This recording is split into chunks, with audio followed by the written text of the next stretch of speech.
औज़ुबिल्लाहिमिनश्शैतानिर्रजीम बिस्मिल्लाहिर्रहमानिर्रहीम। अस्सलामु अलैकुम ख़वातीन व हज़रात, मैं हूं आपका होम्योपैथिक डॉक्टर रिजवान साकिब और आपसे मुखातब हूं शमा होम्यो क्लिनिक लाहौर पाकिस्तान से।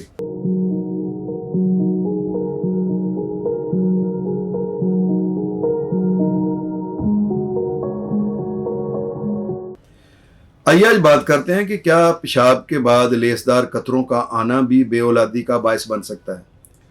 ये मर्ज़ आमतौर पर ज़ाहिर है मर्दों में ही होता है कि पेशाब के बाद लेसदार कतरे आते हैं, जिसको कहते हैं कि मज़ी का खारिज होना। तो मज़ी का खारिज होना क्या बेऔलादी का बायस बन सकता है?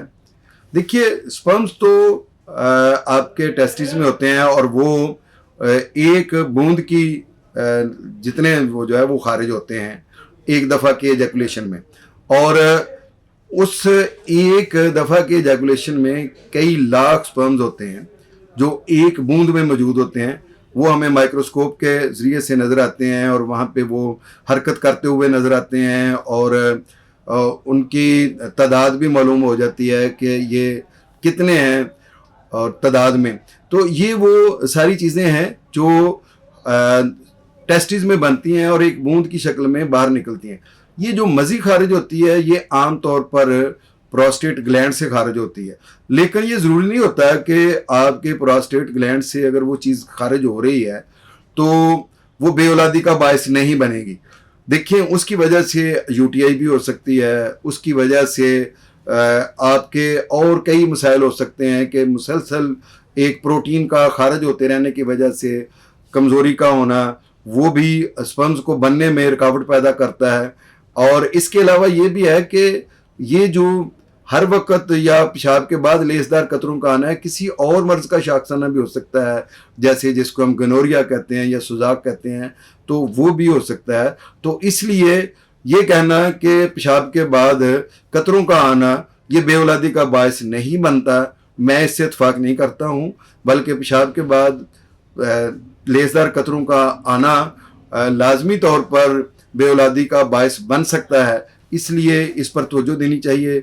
और अगर इस तरह का मामला आपके साथ है और आप मैरिड हैं तो आपको अगर आपकी जो पार्टनर है वो कंसीव नहीं कर रही हैं तो आपको अपने वालिद से मशवरा करना चाहिए कि मुझे पेशाब के बाद लेसदार कतरे आते हैं।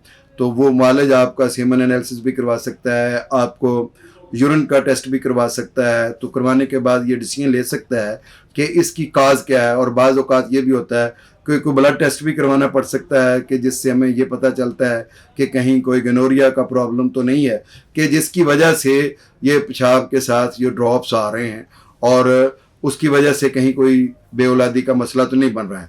और अगर आप अनमैरिड हैं तो फिर भी आपको अगर ये आर्ज़ा लाहक है तो इसका इलाज करवाना चाहिए ताकि शादी के बाद आपको इस तरह की कॉम्प्लिकेशंस ना हो। होम्योपैथी में नंबर ऑफ़ मेडिसिन हैं जो इसके लिए इस्तेमाल होती हैं, जैसे एसिड फास है, ये बहुत टॉप की रेमेडी है इस काम को ठीक करने के लिए। इसके अलावा according to symptoms merc cor है वो बड़ा अच्छा काम करती है, कैनेबिस सटाइवा है वो बहुत अच्छा काम करती है, और इसके साथ साथ थलाप्सी बरसा मेडिसिन जो है ये भी बहुत मुफीद मेडिसिन है जो इसके लिए काम आती है। वेसिकेरिया है जो बड़ा अच्छा काम करती है। पेशाब के बाद कतरों में का आना उसमें बाज़ औक़ात बर्बेरस भी बड़ा अच्छा काम कर जाती है।